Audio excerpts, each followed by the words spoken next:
Buonasera cittadini di Ponzano, ci troviamo qui questa sera al Palacicogna con il sindaco di Verona e segretario nazionale Flavio Tosi. Buonasera. Buonasera a voi.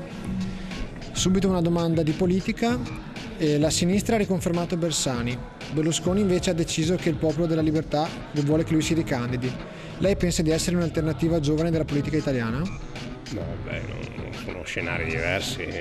Bersani è segretario del PD, Berlusconi è il capo del PDL e quindi l'interlocutore di quel livello è Roberto Maroni, che è un livello più basso. Berlusconi torna in politica. Flavio Tosi parteciperà alle feste di Arcore? Non ci sono mai andato. L'unica volta che sono andato a Arcore è stato quando si doveva discutere della candidatura a sindaco del comune di Verona, dove Berlusconi aveva un'idea diversa, dove la Lega invece sosteneva il sottoscritto, e poi alla fine le cose a Verona sono andate come sono andate. E questa direi che è la linea, cioè che la Lega è la Lega, il PDL è il PDL, con reciproco rispetto, ma ognuno comanda a casa propria. Una domanda di economia. Cosa ne pensa del MES? Del? Il meccanismo europeo di stabilità. Il patto di stabilità europeo.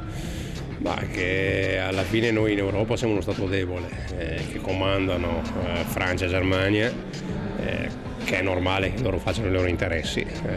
Il problema è che se noi non riusciamo a difendere a livello europeo i nostri, rischiamo di essere massacrati da questo, perché gli accordi che abbiamo sottoscritto come paese a livello europeo, siamo sempre entrati in una posizione di debolezza. 10 anni fa, quando siamo entrati nell'area euro, abbiamo accettato un cambio assolutamente sconveniente. E adesso paghiamo il fatto di un euro troppo forte e il fatto di una valuta che non possa essere svalutata o che l'Europa non vuole svalutare, cosa che invece per esempio gli Stati Uniti hanno intelligentemente fatto, indebolendo il dollaro e quindi aumentando le esportazioni. E anche gli ultimi accordi sottoscritti dal nostro governo a livello europeo, per questioni di lealtà verso gli altri partner europei, rischiano di soffocare la nostra economia. E questo è un problema che prima o poi si porrà in maniera prepotente, perché per rispettare i vincoli europei rischiamo di saltare noi. E quindi alla luce di questo pensa che l'euro sia destinato a durare o torneremo alla lira? Penso che in Italia si prendono delle decisioni che portano realmente alla riduzione della spesa pubblica e quindi del debito pubblico, e allora si riesce a restare nel sistema euro.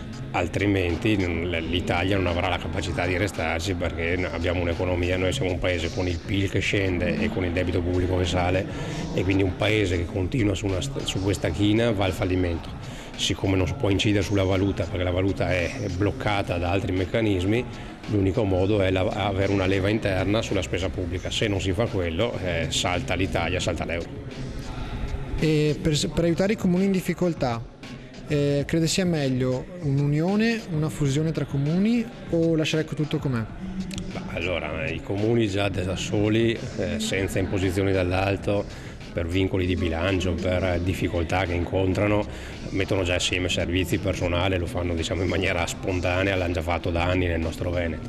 Il punto è un altro, bisognerebbe vedere chi ha di più, chi ha di meno, chi riceve di più dallo Stato centrale, chi riceve di meno, chi versa di più, chi versa di meno, e viene fuori il paradosso che il Veneto, i comuni del Veneto, la regione Veneto è quella che in proporzione versa di più allo Stato centrale insieme alla Lombardia, è quella che riceve di meno dallo Stato centrale insieme alla Lombardia, e siamo costretti appunto a avere difficoltà di questo genere, a parlare di fusioni di comuni, ok, ma non per mala gestione nostra, ma perché qualcuno spreca le nostre risorse.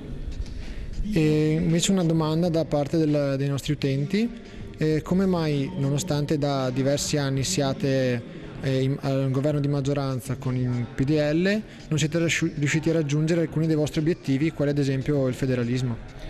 Sì, purtroppo è così, e ce lo chiedono tanti nostri elettori, i nostri militanti, perché non siamo riusciti a portare a casa quello che da 20 anni proviamo a conseguire.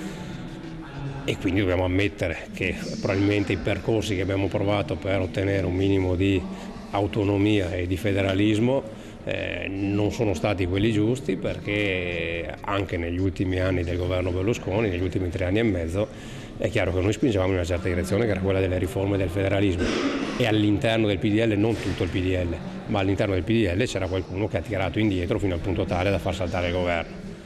E quindi per questo oggi la Lega ha cambiato strategia, prendendo atto che da Roma le cose non cambiano, perché a livello di potere centrale sono molto più forti i sistemi che si oppongono al cambiamento rispetto a quelli che vogliono che il Paese si riformi, e allora è meglio il cambiamento portarselo a casa delle regioni. Ed è per questo che oggi la sfida della Lombardia, avendo già la Lega, Zaia in Veneto e Cotta in Piemonte, se riuscisse a esprimere anche il governatore della Lombardia, forse è l'unico modo per avere una massa critica tale da poter imporre a Roma il cambiamento, perché in effetti dobbiamo prendere atto, essendo stati tanti anni al governo, riuscimmo a portare a casa la devolution e poi con il referendum ci bocciarono pure quella, e quindi bisogna prendere atto che da Roma, se non hai la forza delle regioni che spingono dal basso, a livello di Stato centrale non cambierà mai niente. Ci concede un saluto ai cittadini di Ponzano? Sì, ben volentieri, sono ospite della comunità di Ponzano, quindi un caro saluto a tutti i cittadini di Ponzano.